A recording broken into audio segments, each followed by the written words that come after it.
सर्वे त्रिकोणनेतारो ग्रहा शुभफलप्रदा पतय तृषडायानां यदि पापफलप्रदा न दिशन्ति शुभनृणां सौम्यः केन्द्राधिपा यदि क्रूराश्चेदशुभं ह्येते प्रबलाश्चोत्तरोत्तरम् लग्नाद्वितीयेऽसौ परेषां साहचर्यतः स्थानान्तरानुगुण्येन भवतः फलदायकौ भाग्यव्ययाधिपत्येन रन्ध्रेशो न शुभप्रद स एव शुभसन्धाता लग्नाधीशोऽपि चेत् स्वयं केन्द्राधिपत्यदोषस्तु बलवान् गुरुशुक्रयोः मारकत्वेऽपि च तयोर्मारकस्थानसंस्थितिः बुधस्तदनु चन्द्रोऽपि भवेत् तदनु तद्विदः न रन्ध्रे सत्त्वदोषस्तु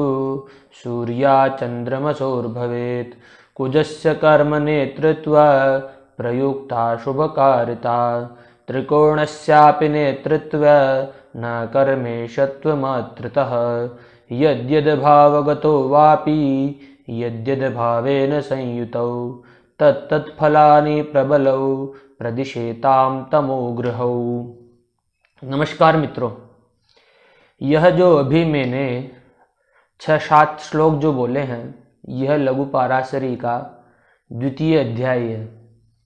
यहाँ से ही हमको जो राजयोग बनते हैं किन किन लग्नों में, तो नियम यहीं से ही हमको लेने पड़ते हैं।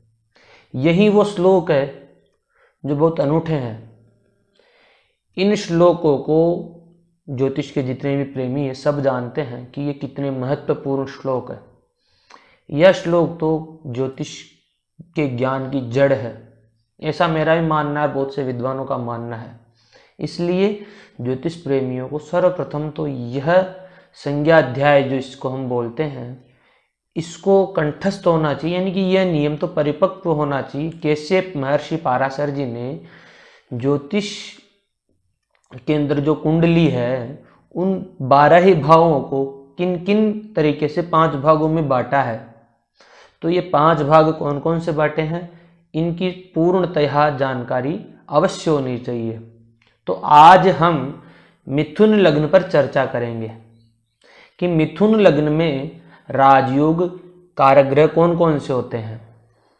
इसके पूर्व हमने मेष तथा वृषभ लग्न की चर्चा की थी, और उससे पूर्व कुछ वीडियो आप देखेंगे तो उसमें प्रथम व द्वितीय अध्याय के जो भी नियम है उनके भी वीडियो आपको मिल जाएंगे इसी चैनल पर। तो सर्वप्रथम आज हम चर्चा करेंगे मिथुन लग्न में बनने वाले राजयोगों की। अभी तक भी आपने YouTube चैनल सब्सक्राइब नहीं किया है तो कर लीजिए। तो मिथुन लग्न, यहाँ पर लग्नेश बुध होते हैं। लग्नेश होने के कारण यह राजयोग कारक हो जाते हैं। चतुर्थ भाव के भी स्वामी हैं यहाँ पर। लग्नेश होने का मतलब होता है कि वो उस कुंडली का आधिपत्य उनके पास हो जाना। इसलिए सर्वथा ही लग्नेश कोई भी हो, किसी भी लग्न में वह राजयोग कारक ही होते हैं। कोई भी ग्रह हो वह राजयोग कारक ही होगा। अब यहाँ पर द्वितीय भाव के स्वामी बनते हैं चंद्रमा। पाराशर जी ने पूर्व के अंदर संज्ञा अध्याय में कहा है, लग्नाद्वय द्वितीय सौ परेशाम साहचर्यतः स्थानांतरानुगुण्येन भवतः फलदायको। कहते हैं कि लग्न से द्वितीय तथा व्यय भाव, यानी द्वितीयेश और व्ययेश, यहाँ के स्वामी जो भी ग्रह होते हैं वह साहचर्यता के अनुरूप फल देते हैं। लेकिन अगर जिन ग्रहों की 2 राशियां हैं तो वो दूसरी राशि कहां पर जाती, वहां का आधिपत्य ज्यादा रहेगा। तो यहाँ पर चंद्रमा है द्वितीय, इनकी 2 राशि नहीं है, साहचर्यता के अनुरूप ही यह फल देंगे। अगर यह राजयोग कारक ग्रहों के साथ में है तो राजयोग है, और राजयोग कारक ग्रहों के साथ में नहीं है तो ये राजयोग फल नहीं देंगे, यानी राजयोग कारक नहीं रहेंगे। तृतीय भाव के स्वामी होते हैं मिथुन लग्न में सूर्य। पाराशर जी कहते हैं, पतयः त्रिषडायानाम यदि पाप फल प्रदा, यानी त्रिषडाय भाव 3, 6 और 11, ये त्रिषडाय है। यहाँ के स्वामी जो भी ग्रह होते हैं यह राजयोग कारक नहीं होते हैं, यानी पाप फल प्रद ही होते हैं यह। तो तीसरे भाव के स्वामी बनते हैं सूर्य देव, तो सूर्य राजयोग कारक नहीं है। चतुर्थ भाव के बुध है तो स्वयं लग्नेश भी है, तो इस कारण बुध तो राजयोग कारक ही है। पंचम भाव के स्वामी बनते हैं शुक्र, इनकी एक राशि द्वादश भाव में भी जा रही है, वृष राशि, पंचम भाव में तुला राशि। तो यहां पर वो इस पहले वाला सूत्र लगेगा, लग्नाद्वे द्वितीयेषु परेशाम साहचर्यतः स्थानांतरानुगुण्येन भवतः फलदायको, यानी कि ये व्ययेश है पर इनकी दो राशियां हैं, तो इनकी दूसरी राशि कहां पर जा रही है, वहां का आधिपत्य ज्यादा रहेगा, पंचम भाव में जा रही है। तो पंचम भाव त्रिकोण में आता है तो त्रिकोण का आधिपत्य ज्यादा रहेगा शुक्र में। फिर त्रिकोण के लिए कह देते सर्वे त्रिकोण नेतारो ग्रह सुफल प्रदा, तो सुफल प्रद हो जाते हैं यहां पर। तो शुक्र और बुध लग्नेश प्लस चतुर्थेश, अगर पंचम भाव का स्वामी और बुध लग्न का स्वामी या जो भी चतुर्थ भाव का स्वामी बुध होकर के दोनों साथ में बैठते हैं तो राजयोग कारक होते हैं।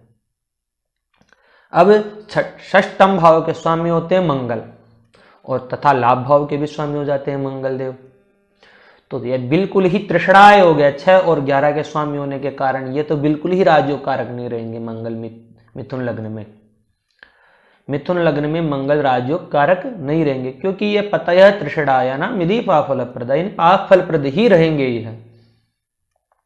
सप्तम भाव में गुरु, जिनकी धनु राशि आती है, गुरु यहां पर, तथा सप्तम भाव के साथ साथ में गुरु दशम भाव के भी स्वामी होते हैं। तो ये दोनों राशियां केंद्र में आ जाती है, सप्तम और दशम। तो केंद्राधिपत्य दोषस्तु बलवान गुरु शुक्रयो हो, यहां पर केंद्राधिपत्य दोष लग जाता है गुरु को, तो इसलिए राजयोग कारक। फिर कहते हैं मारकत्वे पिचतयोर मारक स्थान संस्थिति, तथा सप्तम भाव मारक भाव भी है, इसलिए मार्केश भी हो जाते हैं। तो बिल्कुल ही राजयोग कारक के नहीं रहेंगे गुरुदेव।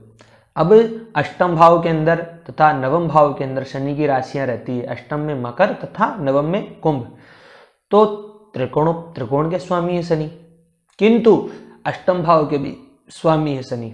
तो कहते हैं अष्टम भाव के लिए महर्षि पाराशर जी, भाग्य व्ययाधिपत्येन रंध्रेशो न शुभ प्रदः स एव शुभ संधाता लग्नाधीशो पिचेत स्वयं।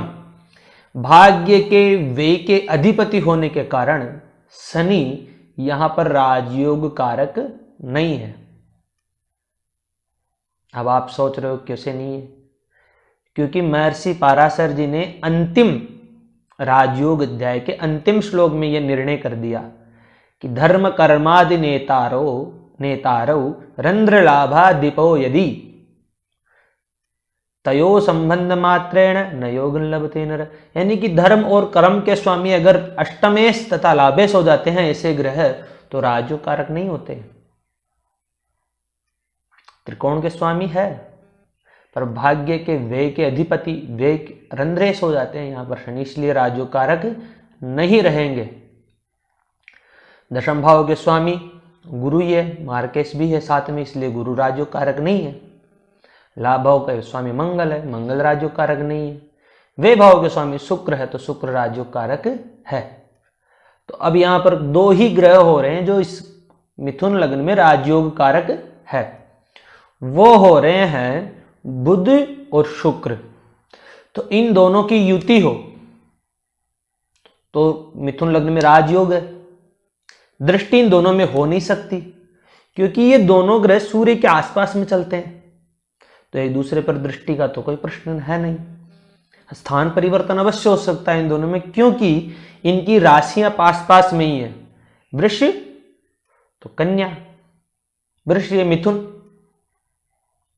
कन्या और तुला, कन्या तुला पास पास में एक दूसरे के।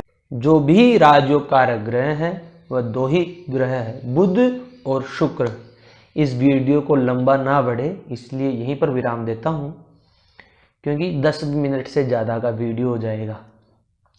तो इस मिथुन लग्न में दो ही ग्रह राजयोग कारक है, बुध और शुक्र। कहीं पर भी आपको दिखे कि मिथुन लग्न की कुंडली आती है तो उसमें बुध और शुक्र साथ में है, तो समझ जाइए कि राजयोग है। धन्यवाद।